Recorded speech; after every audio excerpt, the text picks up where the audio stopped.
जय हिंद। स्वागत है आपका अपने स्टडी 24 झारखंड यूट्यूब चैनल में। दोस्तों, मैं इस वीडियो में आपसे झारखंड बोर्ड के क्लास 10 यानी कि मैट्रिक के छात्रों का 7 फरवरी को होने वाले सोशल साइंस के बोर्ड एग्जाम के लिए 22 VVI सब्जेक्टिव प्रश्नों का उत्तर लेकर के आया हूं, जिसमें आपका अति लघु उत्तरीय, लघु उत्तरीय और दीर्घ उत्तरीय प्रश्नों का उत्तर है। और दोस्तों, इस वीडियो से पहले भी मैंने आप लोगों के लिए VVI ऑब्जेक्टिव और सब्जेक्टिव प्रश्नों का दो सेट अपलोड किया हूं, उसे भी आप लोग जरूर देख लीजिएगा। तो दोस्तों, चलिए हम लोग आगे बढ़ते हैं और इसमें दिए गए सभी अति लघु उत्तरीय, लघु उत्तरीय और दीर्घ उत्तरीय प्रश्नों के उत्तर को हम लोग एक एक करके देखते हैं। और दोस्तों, इसमें सबसे पहले आपका दिया गया अति लघु उत्तरीय प्रश्न, और यहां पर आपके लिए कुल मिलाकर के 8 अति लघु उत्तरीय प्रश्न दिए गए हैं, लेकिन आप लोगों को बोर्ड एग्जाम में केवल 6 प्रश्नों का ही उत्तर लिखना, और 6वां प्रश्न आपका 2-2 नंबर का होगा, यानी कि सभी अति लघु उत्तरीय प्रश्नों को हल करने पर आप लोगों को पूरा का पूरा 12 नंबर मिलेगा। और दोस्तों, यहां पर आपका जो पहला अति लघु उत्तरीय प्रश्न पूछा गया 31वां का मतलब है कि सीरियल नंबर 1 से लेकर के 30 तक आपका ऑब्जेक्टिव प्रश्न पूछा जाएगा,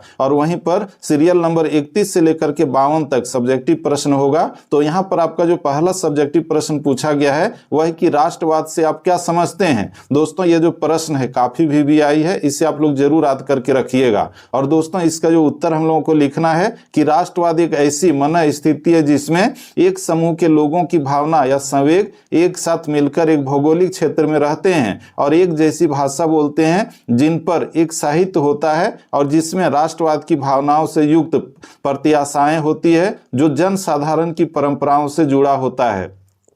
तो दोस्तों, इस तरह से हम लोगों ने इस प्रश्न का उत्तर संक्षेप में लिखा। और दोस्तों, आप लोग याद रखिएगा, आपका जो अति लघु उत्तरीय प्रश्न होगा तो उसका जो उत्तर है वो अधिकतम जो है 50 शब्दों के आसपास में ही लिखिएगा, उससे ज्यादा लंबा नहीं लिखना है। इसका दोस्तों आपका जो अगला प्रश्न है वह है कि वियना सम्मेलन की मेजबानी किसने की थी। दोस्तों, वियना सम्मेलन जो हुआ था वो 1815 ईस्वी में हुई थी, और इसकी मेजबानी ऑस्ट्रियाई चांसलर ड्यूक मेटरनिख ने कहा था, ड्यूक मेटरनिख ने की थी। और आप लोगों को पता ही होगा, ये जो मेटरनिख है इसने एक कथन कहा था कि जब फ्रांस छींकता है तो बाकी यूरोप को सर्दी जुकाम हो जाता है। तो वही ड्यूक मेटरनिख है जिसने वियना सम्मेलन जो 1815 में हुआ था उसका प्रतिनिधित्व किया था या फिर मेजबानी की थी।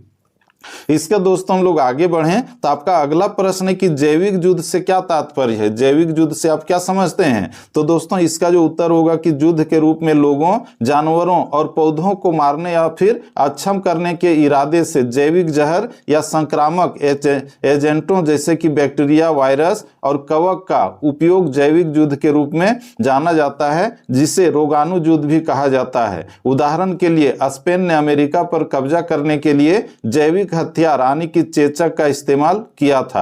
आप लोगों को पता ही होगा, जब अमेरिका में चेचक पहली बार गया था, यानी कि जिसको हम लोग देखते हैं अभी जो माता रानी कहते हैं हम लोग देहाती भाषा में, तो इससे जो है अमेरिका के बहुत सारे लोग मारे गए थे, क्योंकि शुरू में चेचक का जो प्रतिरक्षा क्षमता है वहां के लोगों में विकसित नहीं हो पाई थी। इसका दोस्तों आपका अगला प्रश्न है कि स्पिनिंग जेनी क्या है। आप लोगों को पता ही होगा ये स्पिनिंग जेनी क्या है। तो इसका जो उत्तर हम लोगों को लिखना है कि स्पिनिंग जेनी एक मल्टी स्पिंडल मशीन थी जो 1764 में जेम्स हारग्रीव्स द्वारा आविष्कार की गई थी। इसका आविष्कार कब और किसने किया। तो स्पिनिंग जेनी का आविष्कार 1764 में जेम्स हारग्रीव्स ने किया था। आगे इसमें लिखना है कि इसने एक साथ कई धागे यानी कि सूत काटने की क्षमता के कारण कपड़ा उद्योग में क्रांति ला दी, जिससे उत्पादन की गति और दक्षता में काफी वृद्धि हुई। तो इस तरह से हम लोगों ने देख लिया कि ये जो स्पिनिंग जेनी है ये क्या था, इसका आविष्कार किसने किया, कब किया। इसका दोस्तों आपका अगला प्रश्न है कि बहुउद्देशीय परियोजनाएं क्या है। बहुउद्देशीय परियोजनाएं क्या है, आप लोगों को पता ही होगा। झारखंड में आपका जो है DBC है, मैथन है, साथ ही साथ कोडरमा का जो झुमरी तिलैया है, पंचेत डैम है, तो ये आपका बहुउद्देशीय परियोजनाएं हैं। तो ये क्या है। तो इसका जो उत्तर हम लोगों को लिखना है कि बहुउद्देशीय परियोजनाएं वे परियोजनाएं हैं जो एक से अधिक उद्देश्यों को पूरा करती है, जैसे कि नदियों पर बांध बनाकर सिंचाई, बिजली उत्पादन, बाढ़ नियंत्रण, पीने के पानी की आपूर्ति, मत्स्य पालन और पर्यटन को बढ़ावा देना। तो इस तरह से हम लोगों ने बहुउद्देशीय परियोजनाएं क्या है, किसे कहते हैं, उसका उत्तर हम लोगों ने देखा। इसका दोस्तों आपका अगला प्रश्न है कि जनसंचार क्या है। तो इसका जो उत्तर लिखेंगे कि संवाद या समाचार को लोगों तक पहुंचाना ही जनसंचार है। इसके कई माध्यम हैं, जैसे कि रेडियो, टीवी, समाचार पत्र, इंटरनेट। तो ये सब जो है जनसंचार के साधन हैं, या फिर कहा जाए कि जनसंचार इसे कहते हैं। इसका दोस्तों आपका अगला प्रश्न है कि लैंगिक असमानता किसे कहते हैं। लैंगिक असमानता किसे कहते हैं? तो इसका जो उत्तर हम लोगों को लिखना है वो लिखना है कि लैंगिक असमानता वह स्थिति है जब लिंग के आधार पर व्यक्तियों के साथ विशेषकर महिलाओं के साथ भेदभाव किया जाता है और उसके अधिकारों, अवसरों और संसाधनों तक पहुंच पुरुषों की तुलना में कम होती है। तो इसको क्या कहते हैं? लैंगिक असमानता, यानी कि स्त्री और पुरुषों के बीच में जो भेदभाव किया जाता है तो उसको जो है लैंगिक असमानता कहते हैं। इसका दोस्तों आपका अगला प्रश्न है कि मनरेगा यानी कि MNREGA ये जो है इसका पूरा नाम क्या है? मनरेगा का फुल फॉर्म क्या है? तो दोस्तों इसका जो उत्तर होगा, मनरेगा का पूरा नाम महात्मा गांधी राष्ट्रीय ग्रामीण रोजगार गारंटी अधिनियम है। ठीक है, तो दोस्तों इस तरह से हम लोगों ने इसमें दिए गए सभी 8 अति लघु उत्तरीय प्रश्नों के उत्तर को देखा, लेकिन आप लोगों को बोर्ड एग्जाम में केवल 6 का ही उत्तर लिखना है। ठीक है, इसका दोस्तों आपका आगे दिया गया है खंड ख लघु उत्तरीय प्रश्न, और यहाँ पर आपके लिए 8 लघु उत्तरीय प्रश्न दिए गए हैं, ठीक उसी तरह से जैसा कि बोर्ड एग्जाम में दिया जाएगा, लेकिन आप लोगों को केवल 6 प्रश्नों का ही उत्तर लिखना है और 6वां प्रश्न आपका 3-3 नंबर का होगा, यानी कि सभी प्रश्नों को हल करने पर आप लोगों को पूरा का पूरा 8 नंबर मिलेगा। और दोस्तों यहाँ पर आपका जो पहला लघु उत्तरीय प्रश्न पूछा गया है कि जालियांवाला बाग हत्याकांड पर संक्षिप्त टिप्पणी लिखें। जालियांवाला बाग हत्याकांड पर संक्षिप्त टिप्पणी लिखें, या फिर जालियांवाला बाग हत्याकांड के बारे में आप क्या जानते हैं? तो दोस्तों इसका जो उत्तर लिखना है कि 13 अप्रैल 1919 को अमृतसर के जालियांवाला बाग में हजारों लोग शांतिपूर्ण सभा के लिए एकत्र हुए थे। लोग कब जमा हुए थे? तो 13 अप्रैल 1919 ईस्वी को, और वह भी बैसाखी पर्व के दिन में। इसका दोस्तों आगे इसमें लिखना है कि ब्रिटिश अधिकारी जनरल डायर ने बिना किसी चेतावनी के सभा पर गोलियां चलाने का आदेश दे दिया और इस घटना में सैकड़ों लोग मारे गए और हजारों लोग घायल हुए थे। इसका दोस्तों आगे लिखना है कि यह हत्याकांड ब्रिटिश शासन की निर्दयता और अत्याचार का प्रतीक बन गया और इसने पूरे भारत में क्रांतिकारी भावना और स्वतंत्रता आंदोलन को नई दिशा दी, और जालियांवाला बाग आज भी भारतीयों के बलिदान और साहस का स्मारक है। तो दोस्तों इस तरह से हम लोगों ने इस प्रश्न के उत्तर को बहुत ही अच्छे ढंग से देख लिया कि जालियांवाला बाग हत्याकांड क्या था, कब हुआ था, या फिर इसके बारे में हम लोग क्या जानते हैं। इसका दोस्तों आपका अगला जो VVI सब्जेक्टिव प्रश्न है वह है कि वर्नाकुलर प्रेस एक्ट पर संक्षिप्त टिप्पणी लिखें। वर्नाकुलर एक्ट पर टिप्पणी लिखें, ये क्या था? तो दोस्तों इसका जो उत्तर हम लोगों को लिखना है वो लिखना है कि वर्नाक्यूलर प्रेस एक्ट सन 1878 में तत्कालीन वायसराय लॉर्ड लिटन द्वारा लागू किया गया था, और इस कानून का उद्देश्य भारतीय भाषाओं में निकलने वाले समाचार पत्रों को नियंत्रित करना था ताकि वे ब्रिटिश सरकार की आलोचना न कर सके। इसके बाद आगे लिखना है कि इस अधिनियम के तहत सरकार को यह अधिकार मिल गया कि वह किसी भी भारतीय भाषा के समाचार पत्र को बंद कर सकती थी या उसका प्रकाशन रोक सकती थी, और इससे भारतीय प्रेस की स्वतंत्रता पर कठोर प्रहार हुआ। इसका दोस्तों अंत में लिखना है कि वर्नाकुलर प्रेस एक्ट का भारतीयों ने तीव्र विरोध किया और इसे अभिव्यक्ति की स्वतंत्रता पर आघात माना गया, और अंततः इस कानून को बाद में रद्द कर दिया गया, लेकिन इसने भारतीयों में राष्ट्रवादी चेतना को और अधिक प्रबल कर दिया। तो इस तरह से हम लोगों ने इस VVI प्रश्न के उत्तर को देख लिया जिसमें आपका पूछा गया था कि वर्नाकुलर एक्ट पर टिप्पणी लिखें। इसका दोस्तों हम लोग आगे बढ़ें तो आपका जो अगला लघु उत्तरीय प्रश्न पूछा गया वह है कि वनस्पति जगत एवं प्राणी जगत में अंतर स्पष्ट करें। वनस्पति जगत और प्राणी जगत में क्या अंतर है? तो दोस्तों इसका जो उत्तर हम लोगों को लिखना है कि वनस्पति जगत और प्राणी जगत, जीव जगत के 2 प्रमुख अंतर निम्नलिखित हैं, जिसमें पहला लिखना है वनस्पति जगत के बारे में, और इसमें पहला पॉइंट देंगे कि वनस्पतियां हरे होते हैं, पौधे होते हैं जो प्रकाश संश्लेषण द्वारा अपना भोजन स्वयं बनाती है, अतः ये स्वपोषी कहलाती है। पहला आप लोगों का क्या अंतर है? तो वनस्पतियां हरे होते हैं और प्रकाश संश्लेषण द्वारा अपना भोजन स्वयं बनाती है, अतः ये स्वपोषी कहलाती है। इसमें दूसरा पॉइंट लिखना है कि इनमें चलने फिरने की क्षमता नहीं होती है। पेड़ पौधे जो होते हैं वो चल फिर नहीं सकते हैं, परंतु ये वृद्धि और प्रजनन करती है, और इनमें तंत्रिका तंत्र या इंद्रियां होती है, और वनस्पति जगत स्थिर और स्वपोषी होते हैं।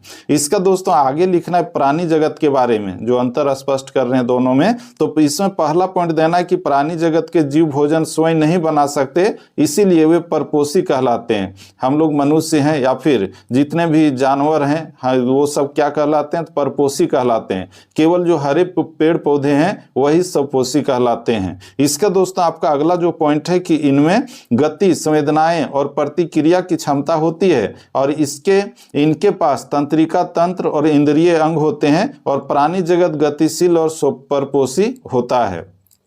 तो इस तरह से वनस्पति जगत एवं प्राणी जगत में जो अंतर है उसको हम लोगों ने यहाँ पर लिख लिया। इसका दोस्तों आपका जो अगला प्रश्न है कि मोटे अनाज से क्या तात्पर्य है? मोटा अनाज किसको कहते हैं? बहुत मोटा मोटा होता है उसको कहते हैं क्या? नहीं, आप लोग इसका जो उत्तर लिखेंगे वो लिखना है कि मोटे अनाज वे अनाज होते हैं जिनके दाने अपेक्षाकृत बड़े, कठोर और मोटे होते हैं, ठीक है, तथा जिनमें पोषक तत्व अधिक मात्रा में पाए जाते हैं और इन्हें शुष्क क्षेत्रों की फसलें कहा जाता है क्योंकि ये कम वर्षा और गरीब मिट्टी में भी अच्छी तरह से उगते हैं। कम उपजाऊ मिट्टी में भी ये बहुत अच्छे ढंग से उग जाते हैं। और दोस्तों इसका जो उदाहरण देना है, मुख्य मोटे अनाज कौन कौन से हैं? तो ज्वार है, बाजरा है, रागी है, कोदो है, कुटकी है, सांवा है इत्यादि, ठीक है। और दोस्तों मोटे अनाज में रेशा, आयरन, कैल्शियम और विटामिन बी कॉम्प्लेक्स भरपूर मात्रा में होता है जिसमें यह स्वास्थ्यवर्धक होता है और आजकल इन्हें श्री अन्न या फिर माइल्ड्स कहा जाता है और इनका उपयोग पोषण, सुरक्षा एवं जैविक खेती को बढ़ावा देने में किया जा रहा है। तो इस तरह से हम लोगों ने मोटे अनाज से क्या समझते हैं इसके उत्तर को बहुत ही अच्छे ढंग से यहाँ पर लिखा। इसका दोस्तों आपका जो अगला प्रश्न है वह है कि प्राकृतिक गैस और बायोगैस में अंतर स्पष्ट करें। प्राकृतिक गैस और बायोगैस में क्या अंतर है? तो इसका जो उत्तर हम लोगों को लिखना है प्राकृतिक गैस और बायोगैस में अंतर, ठीक है।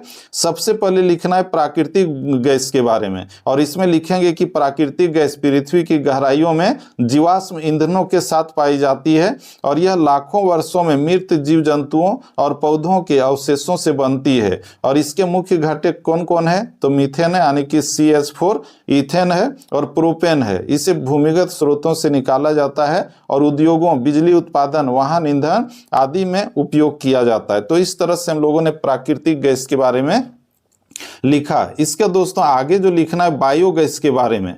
बायोगैस कृत्रिम रूप से जैव अपघटन प्रक्रिया से बनाई जाती है, जैसे कि गोबर, पौधों के अवशेष, रसोई कचरा आदि से यह गैस बनती है और इसमें भी मीथेन प्रमुख घटक है। और इस प्रकार प्राकृतिक गैस प्राकृतिक स्रोत से प्राप्त जीवाश्म ईंधन है, जबकि बायोगैस नवीकरणीय ऊर्जा स्रोत है जो पर्यावरण के लिए अधिक अनुकूल है। तो इस तरह से प्राकृतिक गैस और बायोगैस में जो अंतर है उसको हम लोगों ने स्पष्ट किया।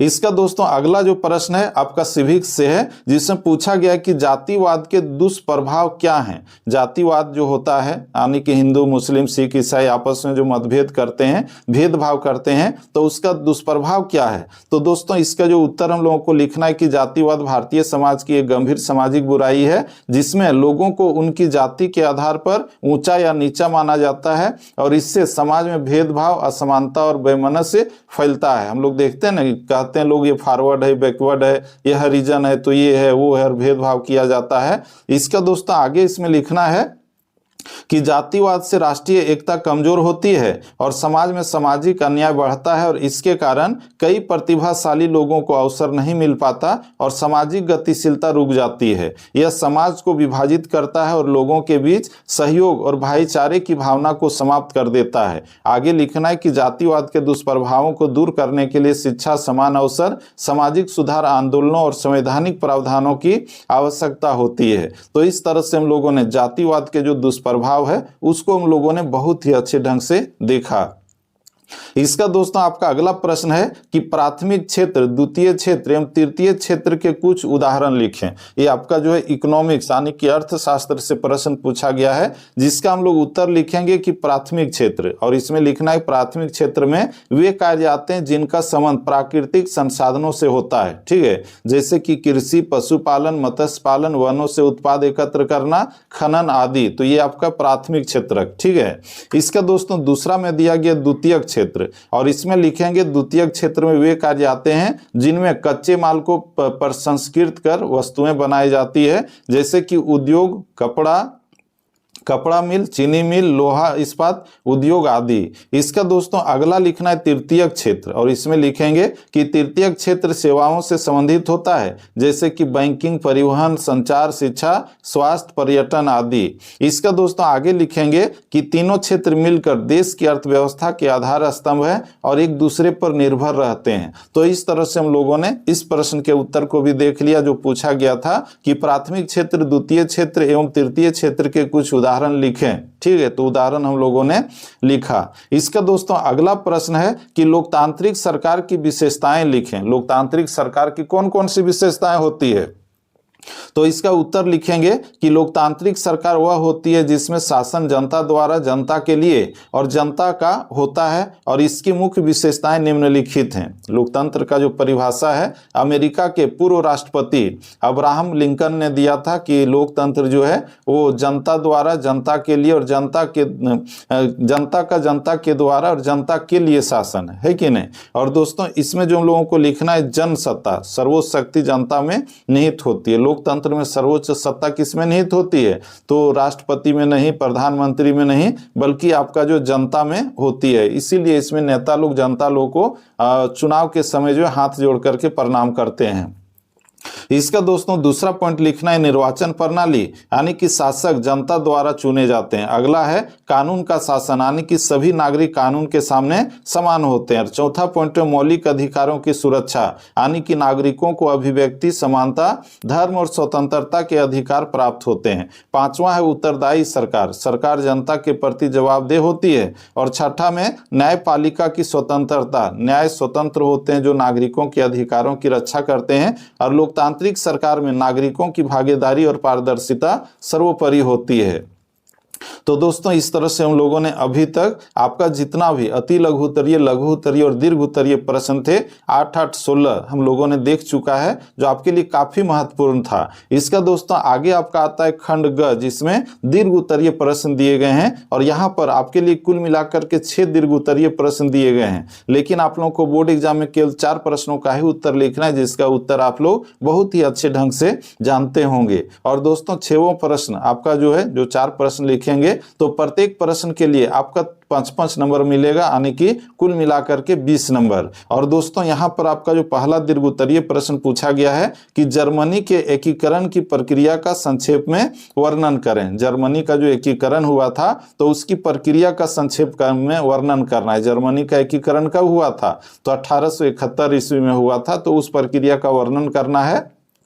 तो दोस्तों इसका जो उत्तर हम लोगों को लिखना है कि 19वीं शताब्दी में जर्मनी अनेक छोटे छोटे राज्यों में बांटा हुआ था, और जिन पर विभिन्न राजाओं और रियासतों का शासन था, और इन सबको एक राष्ट्र के रूप में एकजुट करने का श्रेय मुख्यतः ऑटोवन बिस्मार्क को जाता है। जर्मनी के एकीकरण में ऑटोवन बिस्मार्क का महत्वपूर्ण योगदान था, जो पर्शिया का प्रधानमंत्री था। और बिस्मार्क ने रक्त और लौह नीति, यानी कि ब्लड एंड आयरन पॉलिसी अपनाकर सैन्य शक्ति के माध्यम से जर्मनी को एकीकृत किया था। समझ रहे हैं? इसके बाद आगे लिखना है कि उसने 3 प्रमुख युद्ध लड़े। ये जो जर्मनी का एकीकरण करवाया था बिस्मार्क ने, तो उसने 3 युद्ध लड़ा था। कौन कौन युद्ध था? तो आपका पहला युद्ध है डेनमार्क का युद्ध, जो 1864 में स्लेस्विग और होस्टिन प्रांतों के लिए लड़ा गया था। इसका दूसरा जो था ऑस्ट्रिया युद्ध, जो 1866 में हुआ था, और इसमें पर्शिया की विजय के बाद उत्तरी जर्मन संघ की स्थापना हुई थी। इसका अगला है फ्रांस युद्ध, जो 1870-71 में हुआ, और इसमें फ्रांस की हार के बाद दक्षिणी जर्मन राज्य की पर्शिया में मिलान हुआ था, वो मिल गया था। आगे दिया गया 1871 में विलियम प्रथम को जर्मन सम्राट घोषित किया गया, और बर्लिन में जर्मन साम्राज्य की स्थापना हुई। आगे लिखेंगे कि इस प्रकार जर्मनी का एकीकरण 1871 में बिस्मार्क की कूटनीति, सैन्य शक्ति और राष्ट्रवादी भावना के कारण संभव हुआ। तो दोस्तों इस तरह से हम लोगों ने इस दीर्घ उत्तरीय प्रश्न के उत्तर को बहुत ही अच्छे ढंग से देखा। इसका दोस्तों आपका अगला प्रश्न है वह है कि असहयोग आंदोलन असफल क्यों हुआ। असहयोग आंदोलन जो शुरू हुआ था वो आप लोग की किताब में जो लिखा हुआ है जनवरी 1921 में शुरू हुआ था, जनवरी 1921 में, लेकिन बाकी जितना भी किताब आप लोग देखिएगा वहां पर शो करेगा 1920 ईस्वी। ठीक है, तो दोस्तों इसका जो उत्तर हम लोग लिखेंगे कि असहयोग आंदोलन की शुरुआत 1920 में महात्मा गांधी ने की थी, जो बाकी किताबों में कंपटीशन वगैरह में भी रहता है। ठीक है, और दोस्तों इसका जो उद्देश्य है ब्रिटिश शासन के प्रति असहयोग प्रकट करना था ताकि भारत को स्वराज प्राप्त हो सके। आगे लिखेंगे कि लोगों ने सरकारी विद्यालयों, कार्यालयों, अदालतों और विदेशी वस्त्रों का बहिष्कार किया। आंदोलन ने पूरे देश में जन जागरण और राष्ट्रीय एकता की भावना को मजबूत किया। आगे लिखना है लेकिन 1922 में चौरी चौरा कांड के कारण आंदोलन अचानक समाप्त हो गया और इस घटना में हिंसक भीड़ ने 22 पुलिसकर्मियों को मार दिया और गांधी जी का मानना था कि हिंसा के साथ असहयोग आंदोलन जारी नहीं रह सकता और इसके अलावा संगठनात्मक ढांचा कमजोर था और जनता में अनुशासन और प्रशिक्षण की कमी थी और कुछ नेताओं में मतभेद भी उभर आए थे। यद्यपि यह आंदोलन अपने लक्ष्य को प्राप्त नहीं कर सका, फिर भी इसने भारत के स्वतंत्रता संग्राम को नई दिशा और जनाधार प्रदान किया। तो इस तरह से हम लोगों ने यहाँ तक देख लिया कि ये जो असहयोग आंदोलन है महात्मा गांधी के नेतृत्व में 1920 ईस्वी में शुरू हुआ था, लेकिन 1922 ईस्वी में चौरी चौरा कांड के बाद महात्मा गांधी ने इस आंदोलन को वापस ले लिया था। इसका दोस्तों हम लोग आगे बढ़ें तो आपका जो अगला प्रश्न पूछा गया कि प्रथम विश्व युद्ध यूरोप में लड़ा गया था परंतु उसके प्रभाव पूरे विश्व में अनुभव किए गए, उदाहरण स्पष्ट करें। ये जो प्रथम विश्व युद्ध हुआ था यूरोप में लड़ा गया था 1914 से 1918 के बीच में, है ना, लेकिन इसका जो असर है, प्रभाव है, पूरे विश्व पर पड़ा था, तो इसको स्पष्ट करना है। तो दोस्तों इसका जो उत्तर हम लोगों को लिखना है कि प्रथम विश्व युद्ध 1914 से 1918 में यूरोप में आरंभ हुआ था परंतु इसके राजनीतिक और आर्थिक सामाजिक प्रभाव पूरे दुनिया पर पड़े। युद्ध में ब्रिटेन, फ्रांस, रूस और अमेरिका जैसे देश मित्र राष्ट्रों की ओर से, जबकि जर्मनी, ऑस्ट्रिया, तुर्की और बुल्गारिया धुरी राष्ट्रों की ओर से लड़े थे। इसमें जो प्रथम विश्व युद्ध हुआ था तो दो गुटों के बीच में हुआ था, मित्र राष्ट्रों के बीच में और साथ ही साथ धुरी राष्ट्रों के बीच में, है कि नहीं। इसका दोस्तों आगे इसमें लिखना है कि इसके परिणाम स्वरूप भयंकर जनहानि हुई और लगभग 1.5 करोड़ लोग मारे गए थे। देख रहे हैं, लगभग कहा जाए तो 150 लाख लोग मारे गए थे, यानी कि 1.5 करोड़। इसका दोस्तों आगे लिखना है कि राजनीतिक परिवर्तन हुए और ऑस्ट्रिया, जर्मनी, रूस और तुर्की में राजशाहियां समाप्त होकर गणराज्य बने। आगे लिखेंगे आर्थिक संकट गहराया, यानी कि यूरोपीय देशों की अर्थव्यवस्था कमजोर पड़ी जिससे अमेरिका एक था आर्थिक केंद्र बन गया, है ना। तो ये हम लोग एक नया आर्थिक केंद्र बन गया। तो इस तरह से हम लोगों ने इस प्रश्न के उत्तर को देखा यहां तक। इसका दोस्तों आगे जो होगा, राष्ट्र संघ की स्थापना शांति बनाए रखने के लिए की गई। दोस्तों राष्ट्र संघ की जो स्थापना हुई थी वो हुई थी 10 जनवरी 1920 ईस्वी में, समझ रहे हैं। और वहीं पर संयुक्त राष्ट्र संघ की स्थापना द्वितीय विश्व युद्ध के बाद हुआ था 24 अक्टूबर 1945 ईस्वी में। राष्ट्र संघ का प्रथम विश्व युद्ध के बाद और संयुक्त राष्ट्र संघ का द्वितीय विश्व युद्ध के बाद स्थापना हुआ था। इसका दोस्तों आगे जो लिखेंगे कि एशिया और अफ्रीका में उपनिवेशों पर प्रभाव पड़ा और वहां राष्ट्रवादी आंदोलन तेज हुए और इस प्रकार यद्यपि युद्ध की भूमि यूरोप थी किंतु इसके प्रभाव वैश्विक स्तर पर अनुभव किए गए और राजनीति, अर्थव्यवस्था और समाज सभी पर इसका असर हुआ। इसका दोस्तों हम लोग आगे बढ़ें तो आपका अगला प्रश्न है, मुद्रण संस्कृति ने भारत में राष्ट्रवाद के विकास में क्या मदद की। मुद्रण संस्कृति जो आया, यानी कि छापा खाना, तो उसका भारतीय राष्ट्रवाद पर क्या मतलब प्रभाव पड़ा, क्या असर पड़ा। तो दोस्तों इसका जो उत्तर हम लोगों को लिखना है कि मुद्रण संस्कृति ने भारत में राष्ट्रवाद के प्रसार और विकास में अत्यंत महत्वपूर्ण भूमिका निभाई। क्या क्या भूमिका निभाई।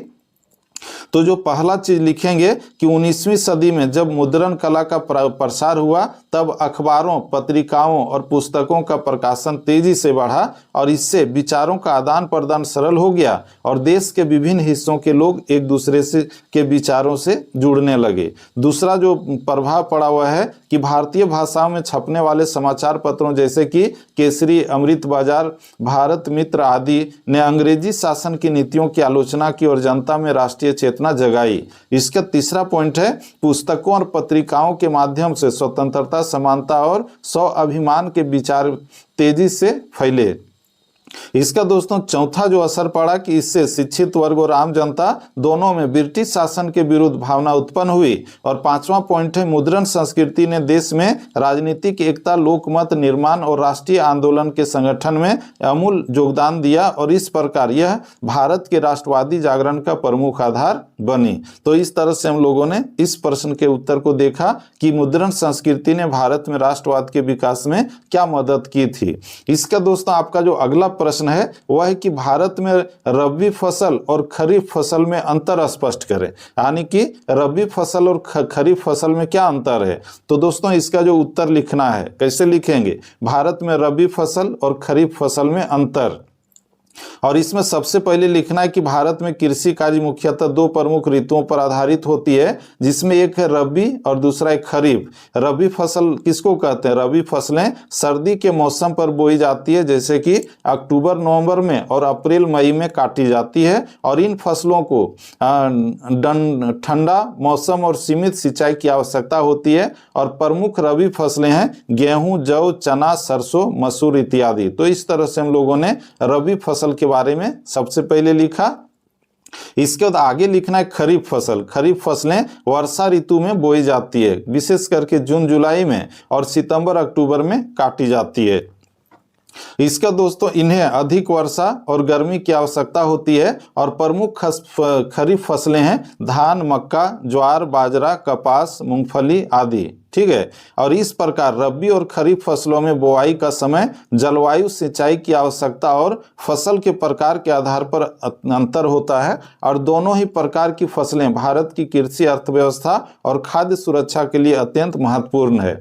तो इस तरह से हम लोगों ने भारत में रबी फसल और खरीफ फसल में क्या अंतर है उसको देखा।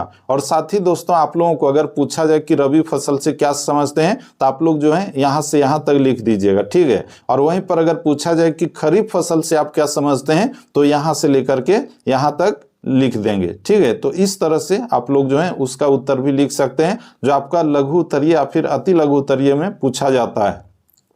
इसका दोस्तों हम लोग आगे बढ़ें तो आपका जो अंतिम दीर्घ उत्तरीय प्रश्न यहाँ पर दिया गया है वह है कि भारत में सौर ऊर्जा का भविष्य उज्जवल क्यों है, व्याख्या करें। ये बहुत ही वीवीआई प्रश्न है आप लोगों का, जिसका उत्तर लिखना है कि भारत में सौर ऊर्जा का भविष्य उज्जवल है क्योंकि इसके पीछे कई ठोस भौगोलिक, आर्थिक, तकनीकी और नीतिगत कारण है। ठीक है। और इसमें जो पहला कारण है भौगोलिक स्थिति। भारत कर्क रेखा के निकट स्थित है, जिससे यहाँ साल भर भरपूर सूर्य प्रकाश मिलता है। भारत में लगभग 300 से लेकर के 320 दिन धूप वाले होते हैं और ये प्रतिवर्ष होते हैं, जो सौर ऊर्जा उत्पादन के लिए आदर्श हैं। और राजस्थान, गुजरात, मध्य प्रदेश, महाराष्ट्र जैसे राज्यों में सौर ऊर्जा की क्षमता अत्यधिक है। इसका दोस्तों आपका अगला जो पॉइंट देना है कि प्रचुर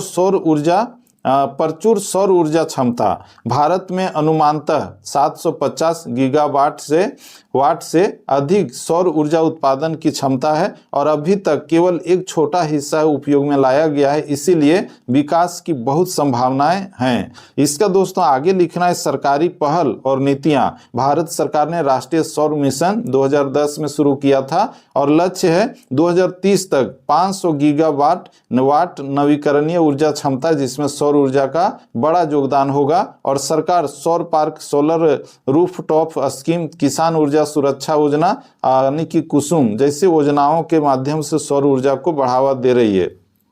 और इसी के तहत आप लोग देखते होंगे कि सौर प्लेट को जो है सरकार के द्वारा लोगों को दिया जा रहा है, किसान इत्यादि सबको। इसका दोस्तों आगे लिखना है आर्थिक लाभ और इसमें लिखेंगे कि सौर ऊर्जा से विद्युत उत्पादन की लागत लगातार घट रही है और यह आयातित पेट्रोलियम या कोयले पर निर्भरता घटाती है, जिससे विदेशी मुद्रा की बचत होती है और सौर परियोजनाओं से रोजगार के अवसर भी बढ़ते हैं। अगला पॉइंट है पर्यावरणीय लाभ, जिसमें लिखेंगे कि सौर ऊर्जा स्वच्छ और प्रदूषण रहित ऊर्जा होता है और यह ग्रीन हाउस गैसों को कम करती है और जलवायु परिवर्तन से निपटने में मदद करती है। और भारत की प्रतिबद्धता पेरिस जलवायु समझौते के तहत सौर ऊर्जा को बढ़ाने की दिशा में है।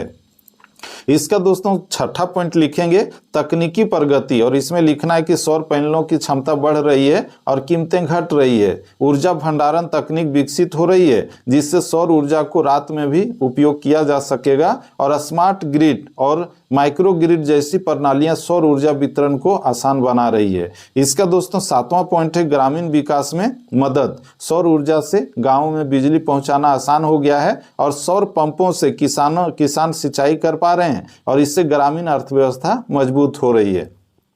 तो इस तरह से हम लोगों ने यहाँ तक देख लिया कि भारत में सौर ऊर्जा का जो भविष्य है वो उज्जवल क्यों है। इसका दोस्तों हम लोग आगे बढ़े तो इसे निष्कर्ष में लिखना है कि भारत में सौर ऊर्जा का भविष्य अत्यंत उज्जवल है, क्योंकि यह देश के प्राकृतिक संसाधनों, तकनीकी प्रगति, सरकारी नीतियों और पर्यावरण संरक्षण सभी लक्ष्यों के अनुरूप है, और भविष्य में सौर ऊर्जा भारत की ऊर्जा आत्मनिर्भरता और सतत विकास की आधारशिला बनेगी। तो दोस्तों इस तरह से हम लोगों ने आज इस वीडियो में आपसे झारखंड बोर्ड के क्लास 10 के छात्रों का 7 फरवरी को होने वाले सोशल साइंस यानी कि सामाजिक विज्ञान के बोर्ड एग्जाम के लिए आपका जो VBI सब्जेक्टिव प्रश्नों का जो दूसरा सेट था, तो उसके सभी कहा जाए 22 प्रश्नों के उत्तर को देखा, जिसमें आपका अति लघु उत्तरीय, लघु उत्तरीय और दीर्घ उत्तरीय प्रश्नों का उत्तर था, जो आप लोगों के लिए काफी महत्वपूर्ण था। और दोस्तों इसमें से बहुत सारे प्रश्न आपके बोर्ड एग्जाम में पूछे जा सकते हैं, इसीलिए आप लोग इस वीडियो को शुरू से लेकर के अंत तक जरूर देखिएगा। तो दोस्तों हम लोग फिर से मिलते हैं नेक्स्ट वीडियो में, तब तक के लिए जय हिंद, वंदे मातरम। Thank you.